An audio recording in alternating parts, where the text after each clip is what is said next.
Hi, welcome back to my channel. ఈరోజు కథ జత కలిసే 54వ భాగాన్ని వినేద్దాం. ఆ మాట విన్నాక ఇంకేం చెప్పాలో తెలియక తలదించేసి నించున్నాను నేను. ఎప్పుడైనా తలెందుకు దించుతారో తెలుసా? తప్పు చేస్తే. నువ్వేం తప్పు చేశావని తలదించి నించున్నావు అని నా తలని మీదికి ఎత్తి, నిజాన్ని తప్పు చేశాం అనుకున్న వాళ్ళే దాస్తారు. నువ్వే తప్పు చేయలేదు, చెయ్యవు కూడా. అది నీ మీదున్న నమ్మకం, నా పెంపకం మీదున్న నాకున్న నమ్మకం. కానీ నిజాన్ని వేరొకరి చెవి ద్వారా వినాల్సిన అవసరం రప్పించకు. లీగల్ ప్రొసీడింగ్ పేపర్స్ ఇంటికొచ్చాయి. సుజిత నాతో మొత్తం మాట్లాడింది. నువ్వేం కంగారు పడకు అంది అమ్మమ్మ. నేనేం మాట్లాడలేదు ఇంకా. నువ్వెందుకు నాకు చెప్పలేదో నేను ఊహించగలను. అప్పటి నీ మానసిక పరిస్థితిని అంచనా వేయగలను. కానీ కుటుంబంలో ఎప్పుడూ దాపరికాలు ఉండకూడదు, అది ఏ విషయమైనా అని నా తలనిమిరి, మై బ్రేవ్ గర్ల్ అంది అమ్మమ్మ. థ్యాంక్ యూ అన్నాను చిన్నగా. ఆ పేపర్స్ ఇదిగో, వీటిలో ఏవో డేట్స్ ఉన్నాయి, చూసుకో.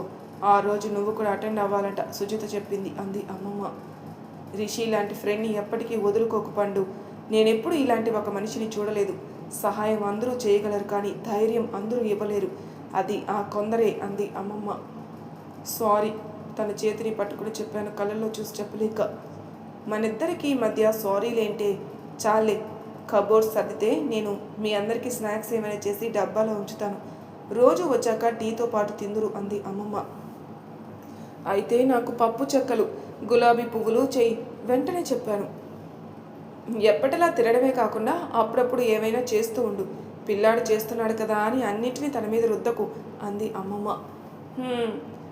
ఇది కూడా లోపల పెట్టేయి అని నాకిచ్చి, పద వంటగదిలోకి అంది అమ్మమ్మ. టీ పెట్టడం వచ్చు సరే, అన్నం పెట్టడం వచ్చా? కుక్కర్లో పెట్టేస్తాను. చాలే, వండి వార్చి బిర్యానీ ఏమీ చేయక్కర్లేదు కదా. ఇవి వస్తే చాలే, కానీ ఆ మిగతావి ఎలాగోలా అడ్జస్ట్ అవ్వచ్చు అని చెకోడీలు చేస్తుంటే రౌండ్గా చుట్టేసి ఇస్తున్నాను అమ్మమ్మకి. వారం వారం వస్తూ ఉండొచ్చు కదా అన్నాను. ఇంకెందుకు, ఆస్తులన్నీ అమ్మేసి ఇక్కడికి వచ్చేస్తాను అంది నవ్వుతూ. హా, మరి వారం వారం వస్తే ట్రైన్లో బస్సులో రావాలి, వాళ్ళకి వేలకు వేలు తగలబెట్టాలి. దాని బదులు అవన్నీ అమ్మేసి బ్యాంకులో వేసేసాననుకో, హాయిగా ఇక్కడే కూర్చుంటాను. ఏమంటావు అంది కళ్ళెగిరిస్తూ. అమ్మో, అప్పుడు సగంకి పైగా ట్యాక్స్లో పోతుంది కదా అన్నాను వెంటనే. అమ్మయ్య, ఈ మాత్రం బుర్ర ఉంది.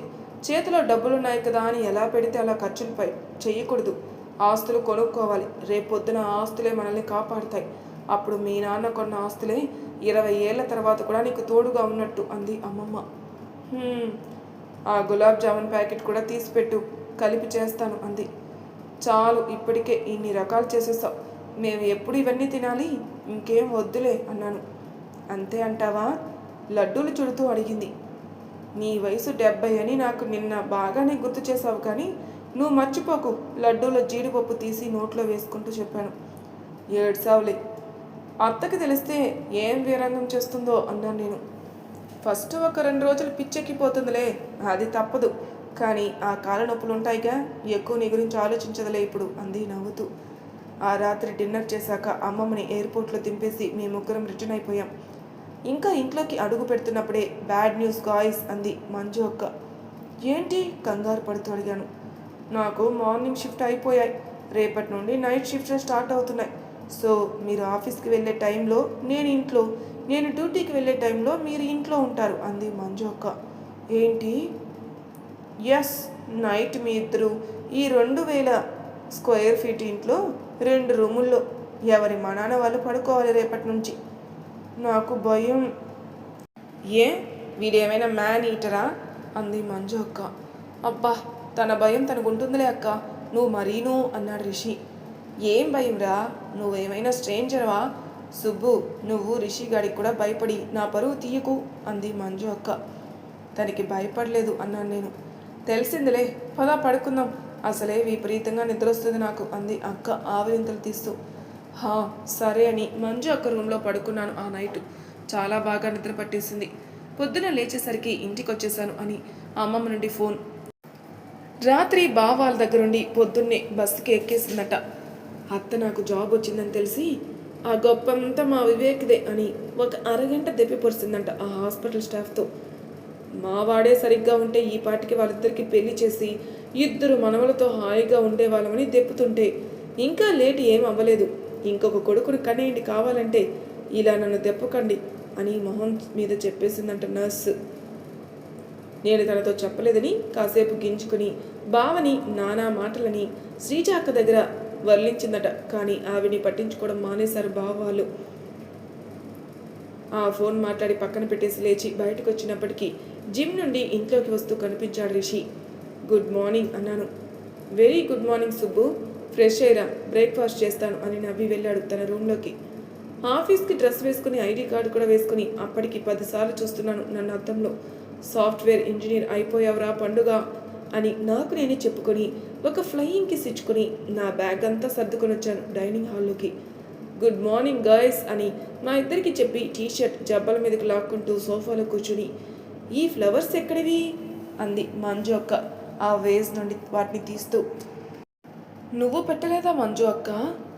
నేనెందుకు పెడతా సుబ్బు, నాకు సన్ఫ్లవర్స్ కంటే ఎక్కువ తులిప్స్ ఇష్టం, నేనైతే అవి పెడతాను కదా అంది మంజు అక్క. ఓ అని టాపిక్ కట్ చేసి రిషి బ్రేక్ఫాస్ట్ సర్వ్ చేస్తుంటే కూర్చున్నాను డైనింగ్ టేబుల్ దగ్గర. ఇంకొకటి వెయ్యనా పెసరట్టు నా ప్లేట్లో వేస్తూ అడిగాడు. వద్దు చాలు అని తనకి చెప్పి హ్యాండ్ వాష్ చేసుకుని నించున్నాను కిచెన్కి అడ్డంగా. సైడ్కి రా సుబ్బు, నేను బయటికి వెళ్ళాలి అన్నాడు రిషి. ఏం వెళ్తావు కానీ ఆగు అని తనని ఆపి, నువ్వే కదా బొకే పెట్టింది అన్నాను కళ్ళెగరేస్తూ. కాదుగా. చా, మరీ అంత డ్రై ఫ్రూట్ అంటావా నేను? కాదు.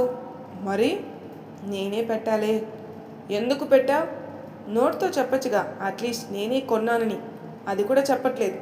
నేను మంజు అక్క ఇచ్చింది అనుకుంటున్నానని తెలిసి కూడా ఇంత మంచితనం ఏంటి స్వామి అన్నాను నేను. నీకు ఎవరిచ్చారో తెలియకపోయినా ఆ ఫేస్లో స్మైల్ ఉంది కదా, అది చాలా జెన్యూన్గా ఉంది, అది చాలు. ఆ ఫ్లవర్స్ ఎవరిస్తే ఏముంది అన్నాడు రిషి. ఏది అడిగినా ఫిలాసఫీ చెప్తారు రిషి వర్య అన్నాను నవ్వుతూ. అయ్యో అది పడిపోయింది అన్నాడు రిషి. టక్కున నేను సైడ్కి జరిగి వెనక్కి తిరిగి చూసేలోపు లోపలికి వెళ్ళిపోయాడు. ఈడియట్ అన్నాను ఉక్రోషంగా. థ్యాంక్స్ సుబ్బులు అని నవ్వి తను బ్రేక్ఫాస్ట్ చేసి మంజు అక్కకి ప్లేట్లో పెట్టేసి మేము స్టార్ట్ అవుతామైతే అన్నాడు మంజు అక్కతో. హా సుబ్బు, ఇదిగో ఇది 3rdకి నీకే అని నాకు ఇచ్చి ఆల్ ది బెస్ట్ అని హక్ చేసుకుంది నన్ను. థ్యాంక్ యూ అని తనకి చెప్పి చెప్పులు వేసుకుని వెయిట్ చేస్తున్నాను రిషి కోసం. కింద కమ్యూనిటీలో సైకిల్స్ ఇస్తారు, నీకొకటి తీసుకున్నాను. మనం వాటి మీద దగ్గరలో ఉన్న మెట్రో స్టేషన్ వరకు వెళ్ళొచ్చు, లేదు అంటే నడుచుకుంటూ వెళ్దాం. ఆటో క్యాబ్ అయితే ఫుల్ ట్రాఫిక్ అన్నాడు రిషి. సైకిల్లో వెళ్దామా ఎగ్జైట్ అవుతూ అడిగాను. ఇది మెన్ సైకిల్, పర్లేదు కదా? హా అన్నాను. ఇదిగో అని నాకు కీస్ ఇచ్చాడు రిషి. తను నేను సైకిల్ తొక్కుకుంటూ దారిలో ప్రతి దగ్గర ట్రాఫిక్కి ఆగుకుంటూ వెళ్ళినప్పటికీ సరిగ్గా 2 నిమిషాలు ఉంది మెట్రోకి. అమ్మయ్య అనుకొని మెట్రో టికెట్ తీసుకుని వెయిట్ చేస్తున్నాం. మెట్రోకి పాస్ ఉంటుంది, రేపు నీకు తీసుకుందాం, ఈరోజు టైం లేదు కదా అన్నాడు రిషి. హా ఓకే అన్నాను. నిజానికి నా జీవితంలో మొదటిసారి ఇదే మెట్రోని చూడడం, ట్రావెల్ చేయడం అన్నీ. మామూలు ట్రైన్ కంటే చాలా స్పీడ్గా వెళ్ళి 10 నిమిషాల్లో మా ఆఫీస్ దగ్గర స్టేషన్లో ఆగింది. నేను ఎలాగోలా వెళ్ళడానికి ట్రై చేస్తానని చెప్పినా వినలేదు రిషి వర్య. ఫస్ట్ 2 డేస్ నీకు తోడుగా వస్తాలే సుబ్బు అన్నాడు రిషి. ఇంక నేనేం మాట్లాడలేదు. అక్కడ నుండి 1/2 కిలోమీటర్ దూరంలో ఉంది మా ఆఫీస్. నడవాలా అన్నాను రిషి వైపే చూస్తూ. ట్రాఫిక్ చూసావా, నడక తప్పదు, ఏం చేసినా మినిమం 1/2 గంట పట్టుద్ది. నడకైతే 10 మినిట్స్, నీ ఇష్టం అన్నాడు రిషి. నడుచుకుంటూనే పోదాంలే అన్నాను నేను. మొన్న మా అమ్మ నాన్న బెంగళూరు వచ్చారు కదా అని స్టార్ట్ చేసి రిషి ఏదో చెప్తున్నాడు. దారంతా నవ్వుతూనే ఉన్నాను నేను. వచ్చేసింది సుబ్బు నీ ఆఫీస్ అన్నాడు రిషి. అప్పుడే అని షాక్ అయ్యి, నువ్వెలా వెళ్తావు అన్నాను. సేమ్ నడుచుకుంటూనే అన్నాడు రిషి. నేను తోడురానా, ఆఫీస్కి ఇంకా టైం ఉంది, వాచ్లో టైం చూసుకుంటూ చెప్పాను. అప్పుడు రిటర్న్ నేను మళ్ళీ రానా నీతో నవ్వుకుంటూ అడిగాడు. అబ్బా లాజిక్ మిస్ అయ్యానే, ఫస్ట్ డే కదా ఎగ్జైట్మెంట్లో.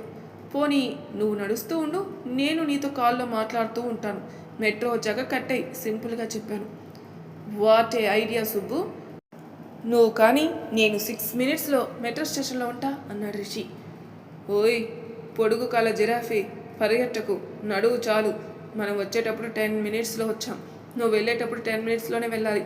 అది కాక ఏమన్నా త్వరగా పరిగెత్తామని తెలిసిందనుకో అన్నాను కళ్ళు పెద్దవి చేసి చూస్తూ. రాజమాత మాటే నా శాసనం. నేను నడుచుకుంటూనే వెళ్తా అన్నాడు రిషి.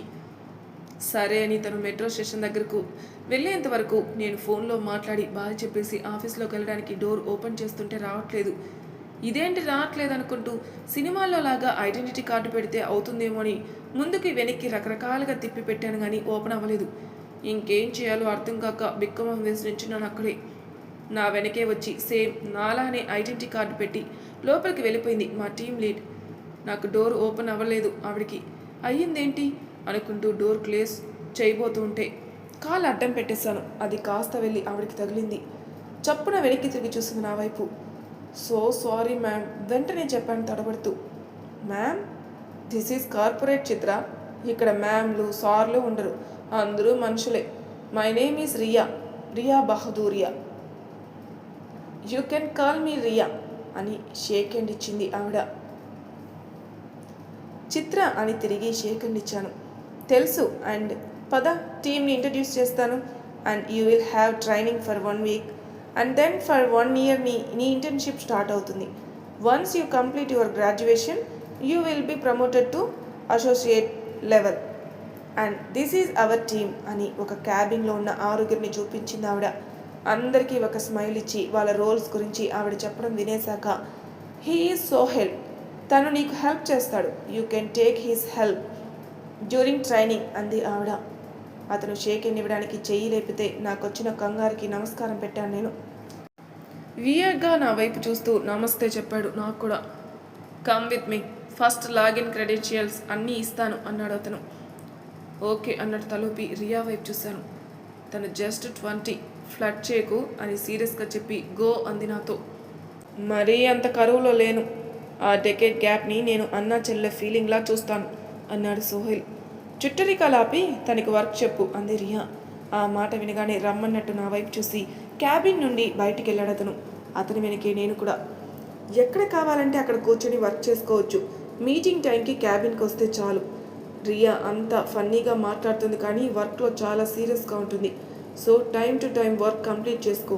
ఇది ఫ్రిడ్జ్, ఇందులో అన్నీ ఫ్రీగా వస్తే మనం దొబ్బి తాగి హెల్త్ పాడు చేసుకుంటామని దీని డబ్బులకి పెట్టారు, బాగా కావాలంటే తాగొచ్చు అని నవ్వి నా ల్యాప్టాప్ యాక్టివేట్ చేసి ఇచ్చేశారు.